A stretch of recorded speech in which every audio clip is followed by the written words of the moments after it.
দেবো ধনের পাতা আর দিয়ে দেবো কাঁচা লঙ্কা। তো বন্ধুরা, কালকে রাত্রে পিঠে বানিয়েছিলাম, তো কিছু পিঠে বেঁচে গেছে, তো এটা আজকে মশলা দিয়ে ভেজে নেব। আমি কড়াই বসিয়ে দিয়েছি, ওর মধ্যে দিয়ে দিচ্ছি সরিষার তেল। তো তেল গরম হয়ে গেছে, তেলের মধ্যে দিয়ে দেবো অল্প হলুদ আর লবণ দিয়ে দেবো।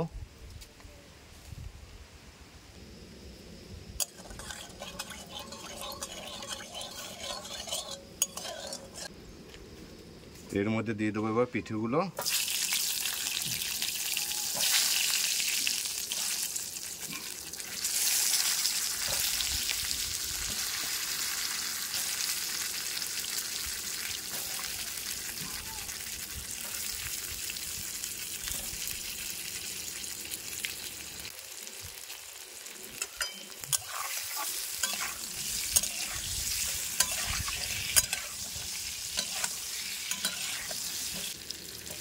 আরও কিছু পিঠে দিয়ে দেবো।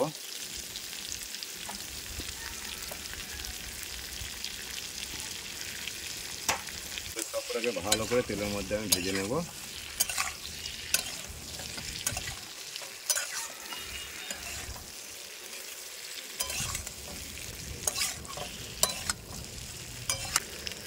এর মধ্যে দিয়ে দেবো ধনের পাতা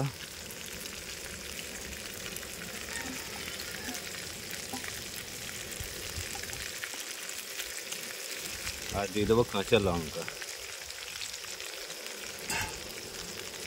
অল্প লবণ দিয়ে দেবো আর খানিক।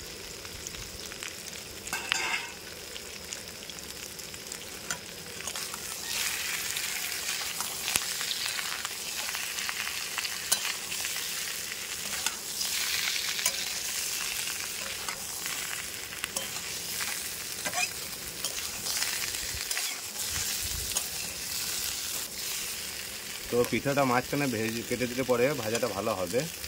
খানিক করে কেটে দেবো, 2 পিস করে দেবো।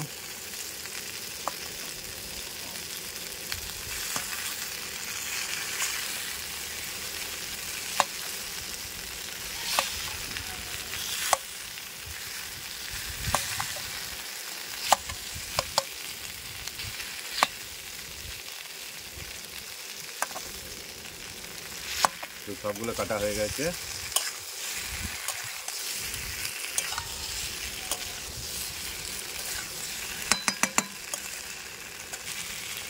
এর মধ্যে মশলা বলতে জিরে গুঁড়ো, লঙ্কা গুঁড়ো, মেন মশলা আপনারা যেটা খুশি দিতে পারেন, যে কোনো মশলা দিয়ে এটা খেতে পারেন।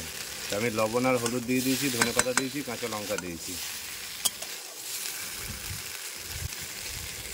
এটা ভালোভাবে ভেজে নিতে হবে। মানে আমি ছোট্ট ছোট সাইজ করে দিলাম, তাহলে ভাজাটা খুব ভালো হবে।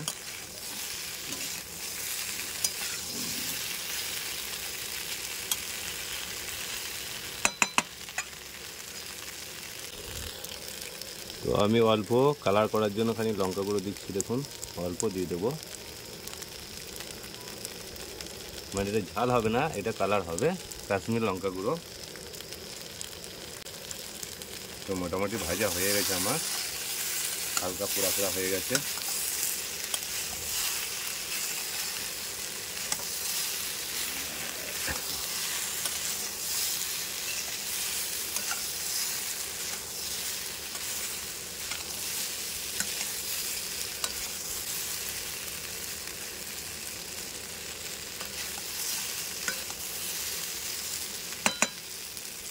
তো আজকে পিঠে ভাজা রেসিপিটা আপনাদের সঙ্গে শেয়ার করলাম। পিঠের রেসিপিটা আপনাদের সঙ্গে শেয়ার করেছি আগের দিন। তো আজকে আমি দিয়ে দিলাম পিঠে ভাজা। এইভাবে বাড়িতে পিঠেটা ভাজবেন, দিয়ে একবার খেয়ে কমেন্টে জানাবেন কেমন লাগলো। তো বন্ধুরা, যদি রেসিপিটা আপনাদের ভালো লেগে থাকে তাহলে চ্যানেলটাকে সাবস্ক্রাইব করে দেবেন, লাইক করে দেবেন, শেয়ার করে দেবেন। পরবর্তীতে নতুন কোনো ভিডিও নিয়ে আবার দেখা হচ্ছে। সকলেই ভালো থাকবেন, সুস্থ থাকবেন। ভিডিওটা আমি এইখানেই শেষ করলাম।